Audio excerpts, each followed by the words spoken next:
გამარჯობა, ეს არის ახალი ამბები 4-ზე მე სესოელისაშვილი ვარ თქვენთვის მუშაობას პოსტების საინფორმაციო სამსახური აგრძელებს.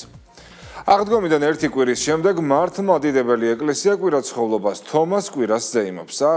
სადღესასწაულო ლიტურგია სიონის საპატრიარქო ტაძარში სრულიად საქართველოს საპატრიარქო ტახტის მოსაყდრე მაღავლი ღვთისმსახურების დასრულების შემდეგ მეოფე-შიომ ილია მეორის სულის მოსახსენიებელი პანაშვიდიც გადაიხადა და მრევლს ქადაგებით მიმართა.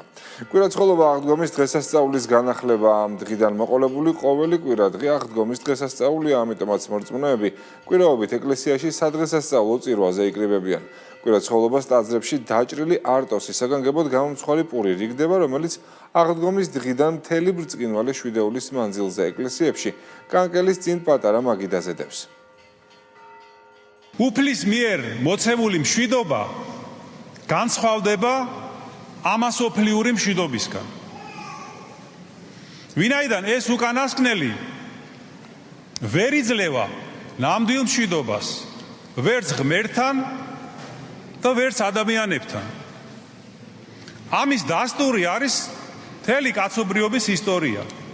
საუკუნეები გადის, ადამიანები ცდილობენ, მაგრამ მშვიდობა კი არ მტკიცდება მსოფლიოში.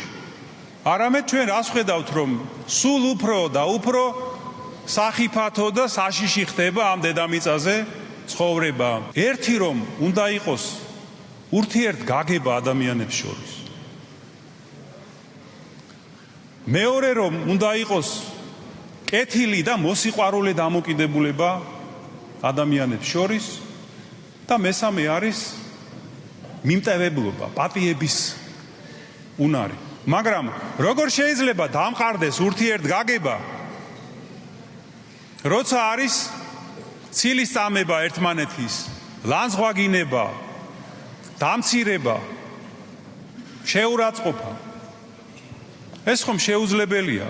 როგორც რასაც ჩვენ ხედავთ, ასე უხვად მასმედიიდან, სოციალურ ქსელებში, როგორ იმეტებენ ადამიანები ერთმანეთს. იციან ფაქტები თუ არ იციან ფაქტები თუ მარტო აღქმებს ეყრდნობიან თუ ჭორებს ეყრდნობიან, აი ესე იმეტებენ ძალიან სასტიკად ადამიანებს უშვერი სიტყვებით და რაზე მეტყველებს ეს ძალიან უკიდურესად დაბალ განვითარებაზე.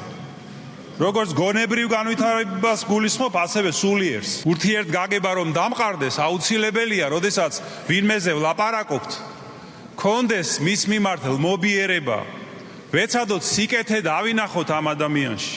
რაც არ უნდა რა გინდა არ ვეთანხმებოდეთ და არ მოგწონდეს მისი იქცევა. ეს მშვიდობა ჩვენ ძალიან გჭირდება დღეს, როგორც არაფერი. ჩვენს ქვეყანას, ჩვენს ხალხს. და ამიტომ ჩვენ უნდა ვილოცოთ მშვიდობისთვის, უნდა ვიღვაწოთ მშვიდობისთვის, უნდა ვიზრუნოთ მშვიდობის დამყარებაზე, დამკვიდრებაზე, როგორც ჩვენს სულებში, ასევე ჩვენს გარშემოც. კიდევ ერთხელ გილოცავთ კვირაცხოვლობის დღესასწაულს, ერთმა დაგლოცოთ, გაგახაროთ, გაგაძლიეროთ მკვეთრით აღდგომილმა იესო ქრისტემ, რომელმაც დღეს თავისი მშვიდობა მისცა მოციქულებს, დალოცოს, გააძლიეროს და გაამთლიანოს საქართველო და მოგცეს ჩვენ თავისი მშვიდობა, სიყვარული და ერთსულოვნება. ამინ. თბილისში ტრამპ თაუერი აშენდება. ამერიკის შეერთებული შტატების პრეზიდენტის ოჯახის უძრავი ქონების კომპანია პარტნიორებთან ერთად თბილისში ცათამბჯენის აშენებას გეგმავს. Wall Street Journal-ის ინფორმაციით, დონალდ ტრამპის ორგანიზაცია 70 სართულიან ფეშენებელურ საცხოვრებელ კომპლექსს ტრამპ თაუერ თბილისს ააშენებს, რომელიც დედაქალაქში ყველაზე მაღალი შენობა იქნება.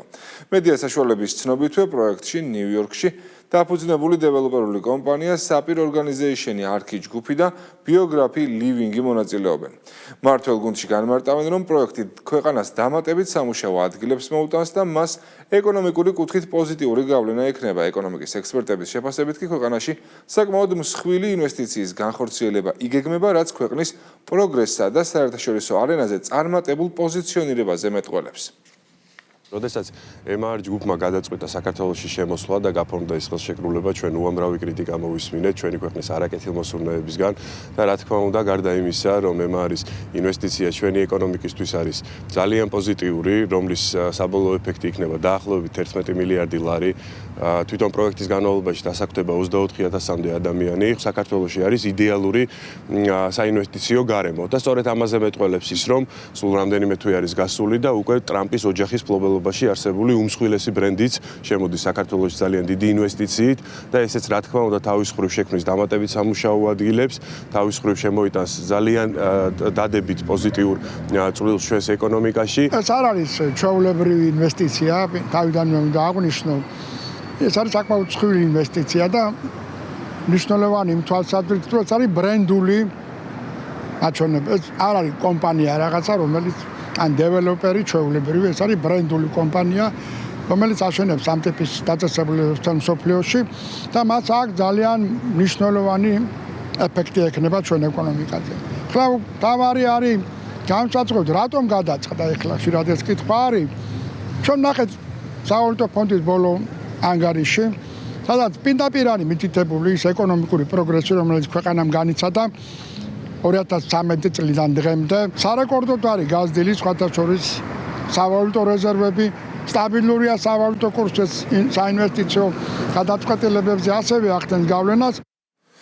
როგორია ჩეხი აქტივისტისა და ოპოზიციის ინსტრუქტორის იგორ ბლაჟევიჩის როლი რადიკალურ სცენარებში მხილების მიუხედავად ოპოზიცია ამტკიცებს თითქოს მსგავსი შეხვედრები არასდროს გამართულა, თუმცა საზოგადოებას კარგად ახსოვს სხვადასხვა დროს გამართული ტრენინგები, სადაც უცხოელი კოორდინატორები ოპოზიციას, პარტიულ აქტივისტებსა და რადიკალურ NGO ორგანიზაციებს პროტესტის მეთოდებსა და არეულობების ორგანიზებას ასწავლიდნენ. მმართველ გუნდში წარსულ გამოცდილებას იხსენებენ და უსვამენ ხაზს, რომ ნაცოპოზიციას რევოლუციის ხუთი მცდელობა უკვე ჩაუვარდა და მსგავსი მცდელობების განხორციელებას ვერც ამჯერად შეძლებენ.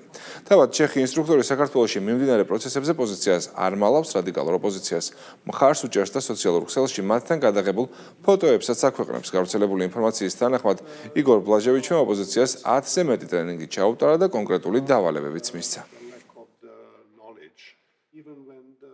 მსგავსი შეხვედრის შესახებ მე არ ვიცი, მსგავს შეხვედრაში მე მონაწილეობა არ მიმიღე. ამიტომ მგონია, რომ ეს არის ოცნების მიერ გავრცელებული შეთქმულების თეორია. ძალიან კარგია, რომ ამ საკითხით დაინტერესებული არის სახელმწიფო უსაფრთხოების სამსახური და ყველას მოუწევს შესაბამის კითხვებზე პასუხების გაცემა. ოპოზიციისგან ახლა ის რა თქმა უნდა მოულოდნელი არ არის. ჩვენ ვიხილეთ აკერმანის ტრენინგები, მაკეინის ინსტიტუტის ტრენინგები, კანვასის ტრენინგები და ახლა ეს ბატონი, რომელიც ცნობილი არის ზუსტად ანალოგიური რევოლუციების დაგეგმვის სცენარით, როგორც არ გამოვიდათ არაფერი წინა ხუთ შემთხვევაში, იგივენაირად არ გამოვიდათ არაფერი ახლაც. საქართველოს შინაგან საქმეთა მინისტრი უზბეკეთის რესპუბლიკის შინაგან საქმეთა სამინისტროს აკადემიასა და ქალაქ ტაშკენტის პოლიციის დეპარტამენტს ეწვია და აღნიშნული დანაყოფების ინფრასტრუქტურასა და საქმიანობას გაეცნო. კიკა გელაძემ ხაზი საპოლიციო განათლების მნიშვნელობას გაუსვა და ამ მიმართულებით თანამშრომლობის მზაობაც გამოთქვა. ქალაქ ტაშკენტის პოლიციის დეპარტამენტში სტუმრობისას კი უწყების ხელმძღვანელი დანაყოფის საქმიანობის სპეციფიკას და ერთიანი ოპერაციების მართვის ცენტრის ფუნქციებს დეტალურად გაეცნო.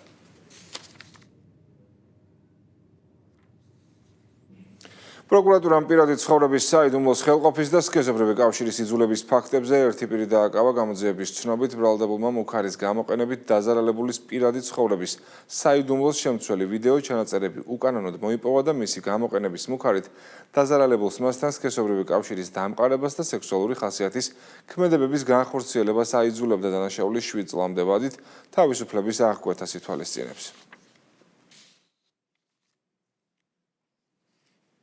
სამართალდამცველებმა ძალადობისა და მუქარის ბრალდებით ერთი პირი დააკავეს. გამოძიების ცნობით ბრალდებულმა მეგობარ ქალს ფიზიკური შეურაცხყოფა რამდენჯერმე მიაყენა და სიცოცხლის მოსპობით დაემუქრა. საქმეზე გამოძიება ძალადობის და მუქარის ფაქტებზე მიმდინარეობს. სამართალდამცველებმა განსაკუთრებით დიდი ოდენობით ნარკოტიკული საშუალებებისა და ფსიქოტროპული ნივთიერების უკანონო შეძენა შენახვის ბრალდებით აზერბაიჯანის რესპუბლიკის 2 მოქალაქე სხვადასხვა დროს ბათუმში დააკავეს.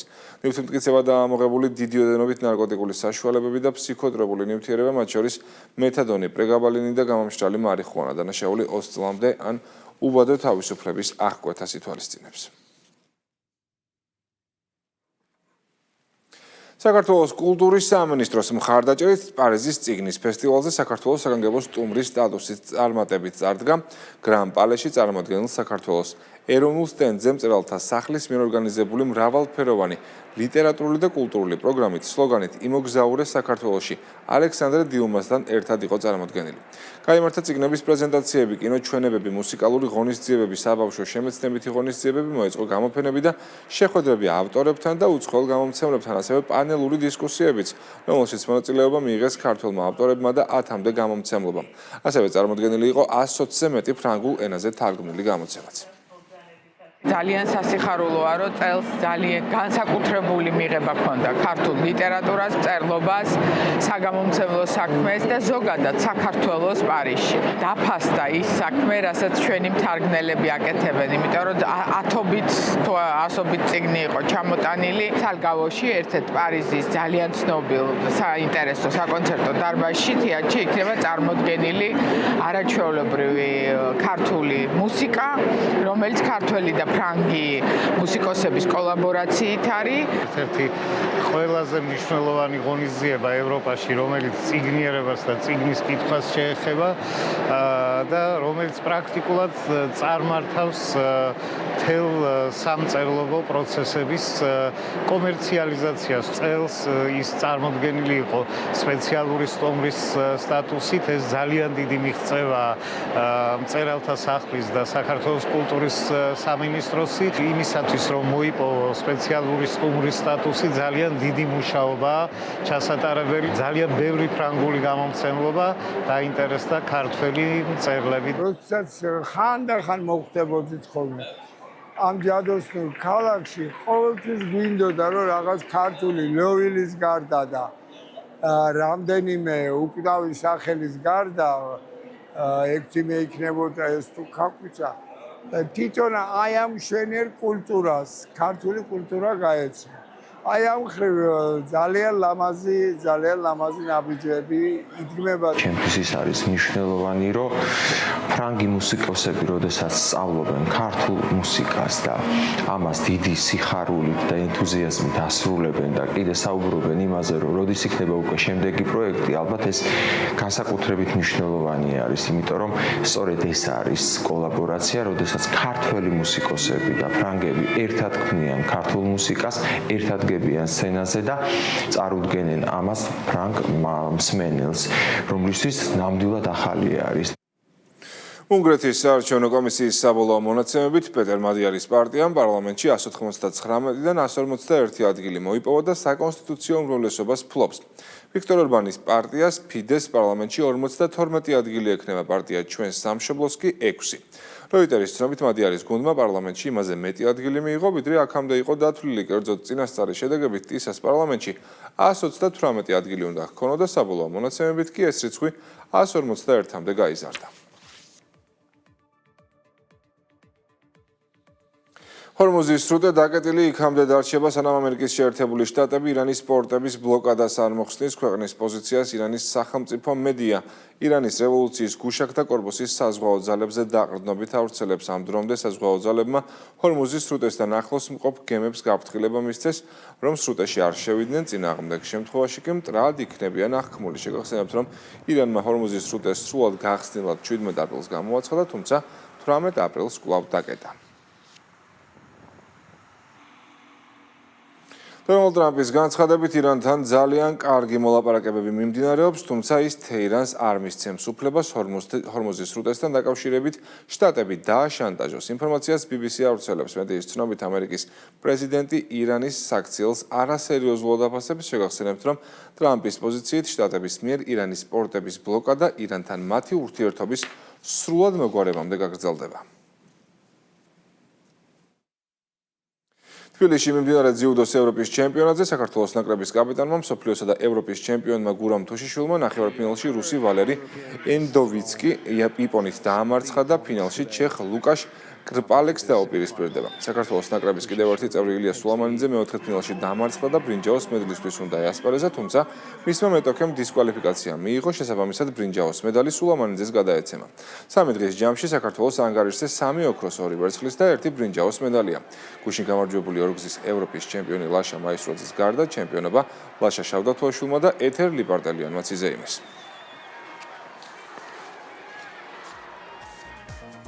ეს იყო ახალი ამბები 4-ზე, მე ამით გემშვიდობებით, თქვენ კი წინ ზუსტად 7-ზე დათა გვასალიას კვირის პოსტი გეავდებათ ნახვამდის.